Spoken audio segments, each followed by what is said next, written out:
Alright folks, lockdown day 2. Hope you aren't losing the senses just yet. We're going to run through a little warm-up routine, a little warm-up mobility routine that you can throw in before you do all these little programs that we're sending out to you. We're going to introduce you to something called the CARS FRC Mobility Morning System. There's a few different names for it. We've got a lovely little participant here, Mr. Dino, he's going to help us out here. We're going to start with the neck and work our way down all the way down to the ankles.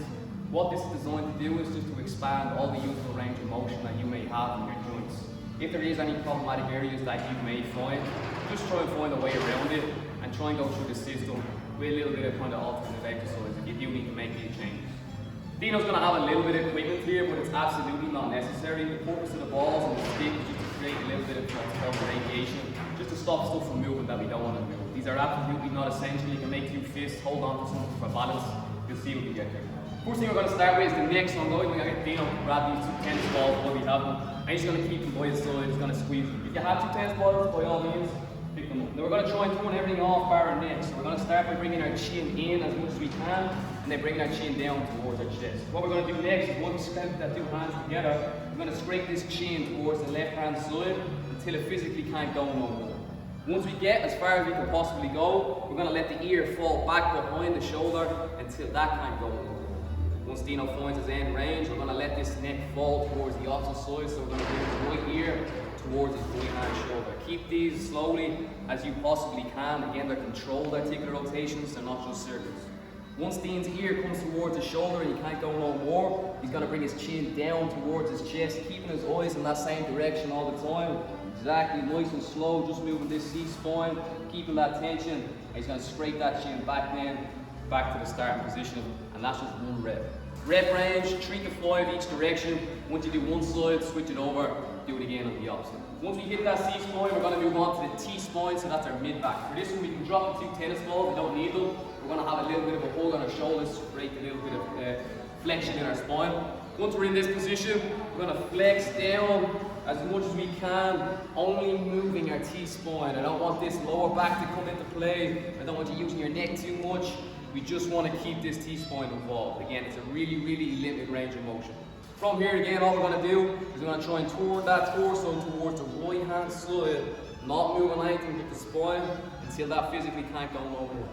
Once you've found your end range, you're going to start to lift out of that T-spine. Use your elbows to the direction you want to go. Once you lift, you're going to start to pivot off that spine and turn yourself towards the opposite side. Exactly, nice and slow. The slower the better. Once you can't go no more, you'll feel that stopping point.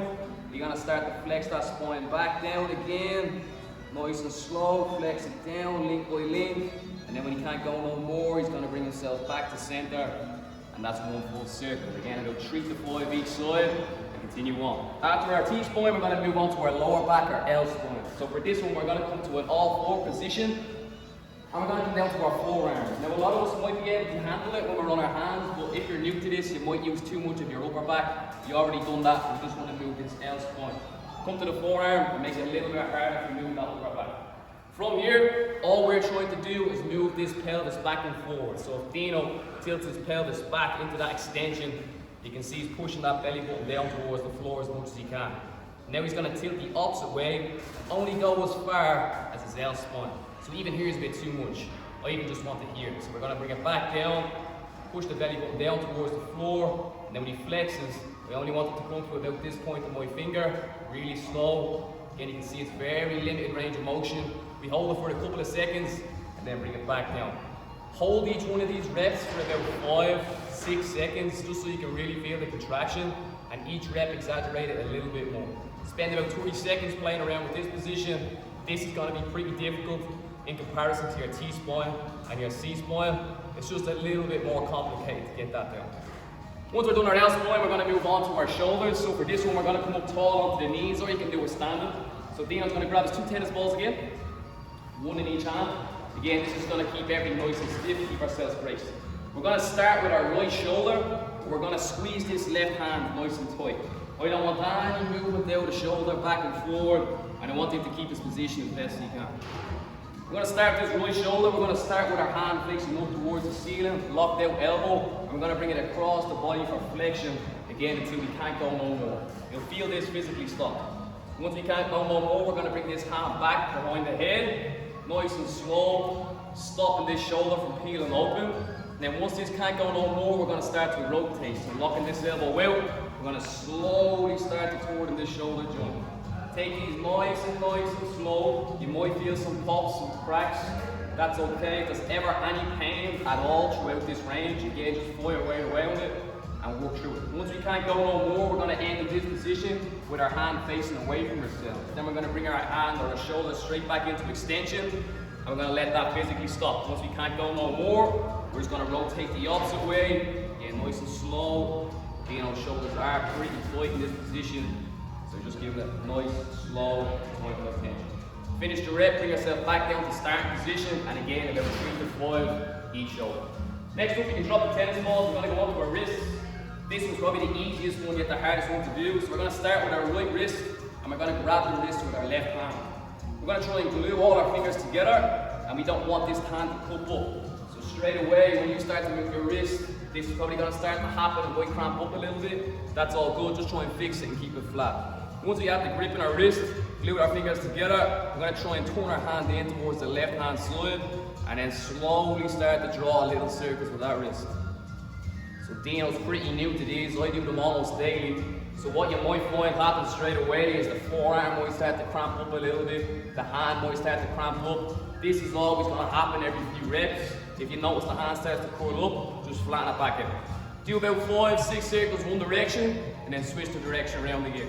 Both sides, easy work. After that, we're going to go onto our elbows. This one's pretty straightforward, you can stay in the same position. We're going to start with our hands facing up. From here, keep that rib cage down. Don't let this back arch. We're going to start with just flexing our elbow up.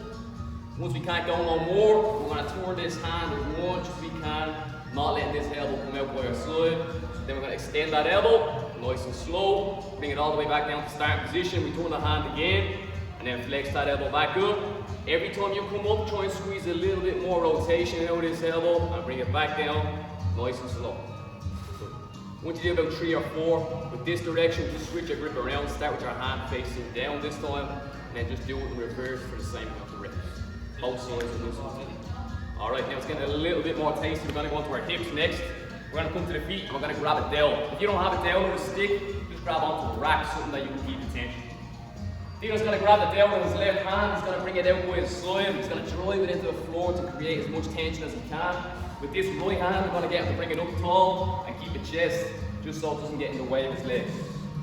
We're going to start with this outside hip. I'm going to call all of these little motions out to Dino so he doesn't have to worry about remembering the fancy names. He's going to flex his hip first. That just means bringing his knee up towards his head. After this, we're going to hook the hip out.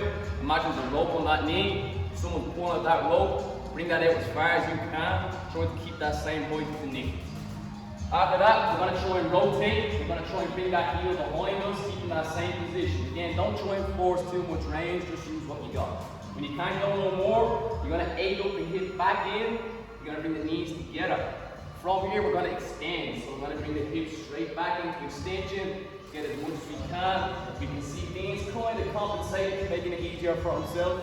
Again, let these little compensations take place for your first time doing them, and then try and get a little bit more strict. After that extension, we're going to bring it back. We're going to look straight out. Bring that knee up towards the ceiling. We're going to hold for a couple of seconds. And then we're going to rotate the opposite way. Bring the foot forward, nice and slow. Hold that same height. And then we're going to aid up back in. Bring the knee back to center. And then relax back in. Again, go for about 3-5 circles each hip. After that, we're going to go to our knees. You can use your opposite leg for this one. Keep it down in your hand. Back to the feet, mate. Back to the feet. Create the direction, down, drive it into the floor. We're going to lift this foot up. And all we're going to try and do, we're going to have to put this part. All we're going to try and do is lift this foot up. We're going to use Dino as my little bit of balance. We're going to lift one foot up. I'm going to try and turn our foot in one direction without moving our hip. Once we can't move no more, we're going to flex our knee. And while our foot is behind us, we're going to turn our foot the opposite way. Then we're going to extend our knee. So your foot's in the opposite way. Once you get back, turn the foot again, try and squeeze a little bit more range. Flex the knee, turn the foot while it's behind you, and then extend the knee. Again, don't be too kind of strict on how many reps you do. 5, 8 reps or so each direction. Do it on both sides of the knee. Last little one then we have is for the ankles, pretty straightforward. We'll go back to the opposite side again. Create tension with the dowel, we're just going to lift one foot up. And all we're going to try and do now is move this ankle without moving our toes. So again, I'm going to use Dino as my balance. We're just going to try and draw a little circle. If Dino's going to try and go too big on push it straight away, and if you watch his toes, he's letting his toes do a lot of the dancing here. We want to try and turn those off. There's separate cars we can do for our toes. We won't do them today, just because I'm kind of bad at them. So we want to try and turn these toes off as much as possible. So start off really small with these circles in the ankle. Again, you might have to have a little bit of a conversation with your foot. It can be frustrating, but you will get here eventually. Once you do about 5, 6 circles one direction, go again in the opposite direction. That's the CARS, mobility, morning routine, whatever you want to call it. This is going to help expand the usable range of motion that you have in these joints, and it's a great little warm-up routine for the beginning of these programs that you have over the next, how many weeks you going to call it? Lockdown number 66. We'll see what time we get. Yeah.